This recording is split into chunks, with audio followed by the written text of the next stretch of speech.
Ripple and the Bank of France are now exchanging further information with one another. For the time being, we are going to proceed with investigating all of the links. Moreover, I will reveal to you some concealed information that is currently being discussed by no one on the internet in relation to agreements that include France and Ripple for the time being. Additionally, we are going to look at some material throughout this time. Just recently, the Genius Act was approved by the Senate. What comes after this? Additionally, we are going to take a look at some news on the most significant partnership that Ripple has ever had. I am going to divulge all of this information to you. Also, I have a great deal of other information. Obviously, here is the place where we should get started. Additionally, the digital euro must be compliant with ISO 2022 in order to be accepted by the Bank of France. As a potential platform for the issuance of the digital euro, the French central bank is taking into consideration XRP. The amount of information that we are viewing is increasing. There is a lot of this material that I have addressed in the past.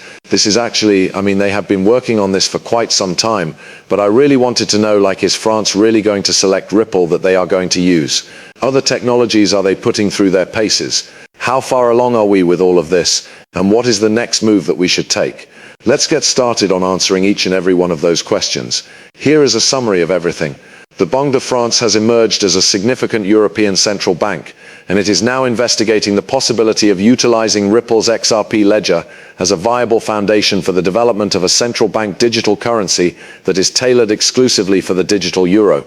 This interest has been reported in a number of papers, and it has already been reinforced by recent updates from the academic industry. Quickly, I am not familiar with the political climate in either the United Kingdom or the European Union. In light of the fact that the United Kingdom has left the European Union as a result of the Brexit, I am aware that France has truly assumed a leadership position inside the European Union. In addition, if France pushes forward with a private ledger and the technology developed by Ripple, it is possible that other nations in the European Union may feel more at ease with the idea of collaborating with Ripple on the digital currency generated by their central banks. Moreover, that has the potential to be quite strong.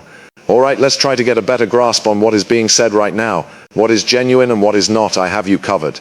The CPA Australia research highlighted the fact that the Banque de France was examining Ripple and XRP as a viable platform for issuing the digital euro. The report cited the platform's technological capacity and compatibility with the criteria of the central bank. Therefore, there is another aspect that you need to take into consideration. In addition to the fact that they are seriously considering XRP as a bridge asset, they are not going to select any technology that is not compatible with other technologies. This item might be put to a wide variety of uses by them.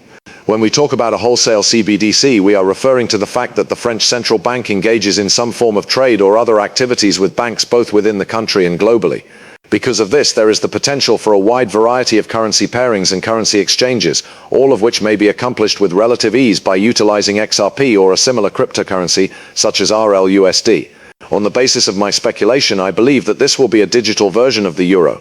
To add insult to injury, who can say for sure what the final product of this endeavor will look like? The following is a list of the technical prerequisites for everything. The digital euro system is required to be compliant with international electronic data exchange standards such as ISO 2000. Ripple's technology supports these standards, which makes it easier to integrate into the worldwide payments environment and enables transactions to take place across borders. Ripple has met with a large number of central banks, and it is difficult to keep track of all of them at this stage. Ripple has also met with the International Monetary Fund (IMF). Even though Ripple has deleted a significant amount of this content from their website, we are aware that this is a significant technological push for the company. I have a feeling that they are still working extremely hard behind the scenes to get everything done and link the world through the XRP ledger and interconnectivity. Now let's take a look at the events that occurred both in the previous year and in the current year.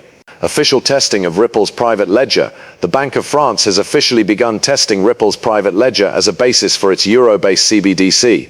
This is the first verified trial for Ripple's blockchain for a national CBDC in France. Ripple's private ledger acts as a foundation for the CBDC. For academic purposes research, Ripple's private ledger is currently being put through rigorous testing by the Banque de France, according to industry news from Ulster University. At this very moment, this is definitely taking place. This is really great. Institutional trust and EU broad ramifications. Consequently, this is the concept of what the European Union as a whole, which I think consists of 27 nations working together each and every day to make progress in this area. The participation of the Banque de France with the technology of Ripple is indicative of a high institutional trust in Ripple's technology, which is regarded as being more acceptable. Relative to public blockchains such as Bitcoin and Ethereum, it is more ideal for central bank requirements owing to the fact that it is permission-based, complies with legal standards, ensures transaction speed, and provides anonymity. In the event that it is successful, Ripple's infrastructure may be taken into consideration for more extensive negotiations regarding the digital euro, as well as access to the European Union. This could possibly position Ripple as a fundamental technology supplier for the digital euro.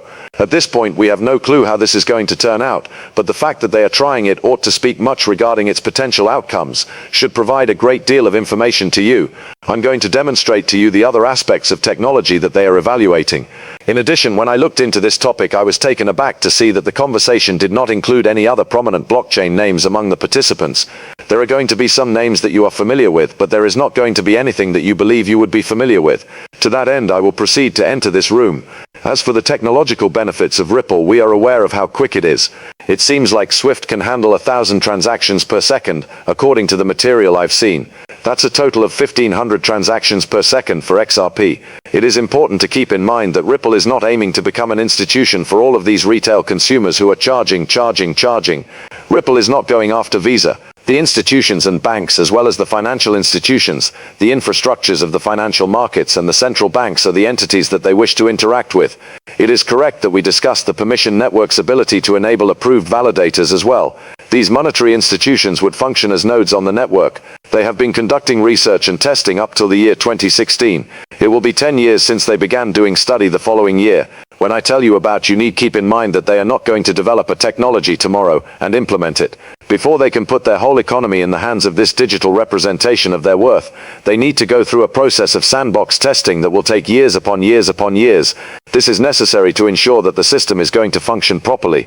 Previous CBDC cross-border payments have been tested and paid by the bank. The following is a list of such transactions to date. To have a better understanding of the situation, I was wondering if the Bank of France is currently evaluating any alternative CBDC technology on the ground, mainly due to the fact that I believe it is essential to do this investigation in order to make sure that you comprehend that it is not just Ripple but also these other organizations. Then let's get down to business. This is a list of the companies. Since the year 2020, Accenture, together with other blockchain platforms and partners, as well as the Bank of France, has successfully completed at least 12 distinct applications of CBDC. Therefore, they are making a concerted effort to figure out all of this. Accenture, HSBC, Societe Generale Subsidy Forge, CryptoBank SEBA and Tezos are among the noteworthy companies that have collaborated with Tezos. I thought to myself, Tezos, that appears to be a little odd, doesn't it? You do observe a trend though. Do you notice anything else about this situation? Out of these 5 companies or whatever else was mentioned, Ripple Partner, Accenture, HSBC and Societe Generale Forge are all Ripple partners working with Ripple. Perhaps they are not working with them on central bank digital currency, but they are definitely working with them on cross-border payments and custody solutions and other similar things. As a matter of fact, I began examining each of these businesses in turn to see which ones caught my attention, and I found that there were 3 of them. Do you already have a relationship with Ripple, and does this have anything to do with CBDC technology?